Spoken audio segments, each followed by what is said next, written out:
বন্ধুরা তোমরা শুধু আমার বউটারও বদনাম করো। কি হচ্ছে রে হিমাদ্রি এগুলো? টুকে খাওয়া যাবে কোথায়? বাপের ছেলে বলে কথা। সকালে বলেছিলাম যে 3টের মধ্যে খাওয়া হবে, দেখ এখনো 2টোই বাজেনি, খাওয়া দাওয়া চালু হয়ে তাই গেছে। তো বন্ধুরা অপমান বদনাম করার কি আছে? বদনাম তো করলে তুমি। আর ছেলেটাকে বললে কি হচ্ছে রে এইগুলো? বলে ছেলেটা যেই বাড়ালো খাবে, বাবা খাবে, মুখটা হাঁ করে দেখো, পুরো ডিমটা নিলে ও শুধু আঙ্গুলে 2 আঙ্গুলে একটুখানি পাস করে দিল। দরকার নেই খাও, বাচ্চা ছেলেরা। বইয়ের বদনামও তুমি করলে, ছেলেটা যে বিয়ে করলো টুকে খেতে গেলো সেখান থেকেও তুমি নিলে। কিন্তু বদনাম আর দোষগুলো সবাইকে ভাগ বাটারা করে দেবে।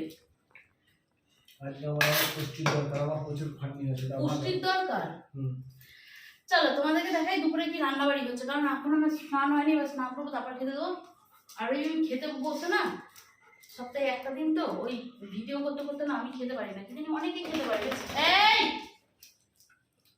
ভাই চান করেছে বাবু? এই উঠছেন কোথায়?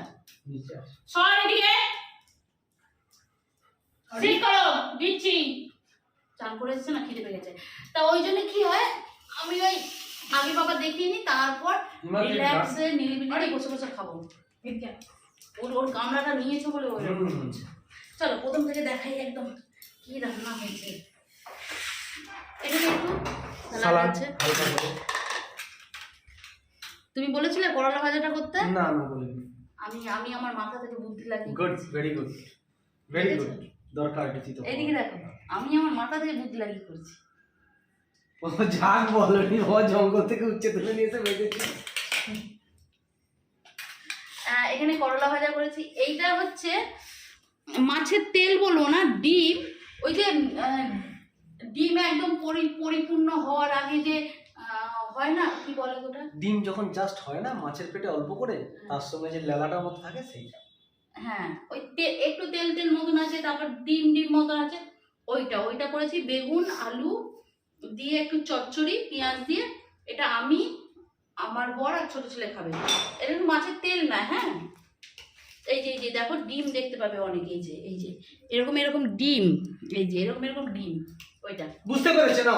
এটা আমার খেতে বেশ ভালো লাগে। আগে বলো। এখানে আছে ভাত আর দেখালাম না, সাদা ভাত। হাঁড়ি খুলে অত বেশি ভাতের হাঁড়ি দেখাতে নেই। এখানে আছে আনারসের চাটনি। ওই যে যেগুলো চোখ দিয়ে বাদ দিয়ে যেগুলো সেটা দিয়ে চাটনি হয়েছে। তোমরা অনেকে বললে আনারসের চাটনি দারুণ লাগিয়েছে। আনারসের চাটনি একটু লেবু চিপড়ে দিয়েছি, কারণ আনারসের চাটনি না খুব তাড়াতাড়ি সলিড হয়ে যায়। এই জন্য একটু লেবু চিপড়ে দিলে লিকুইড ভাবটা নাও না, চামচ করে নাও। গরম আছে একদম, ফু দিয়ে তারপর বাবা মা মুখে দিবি। এটা করেই খা, আমরাই তো খাবো, আর কি খাবে।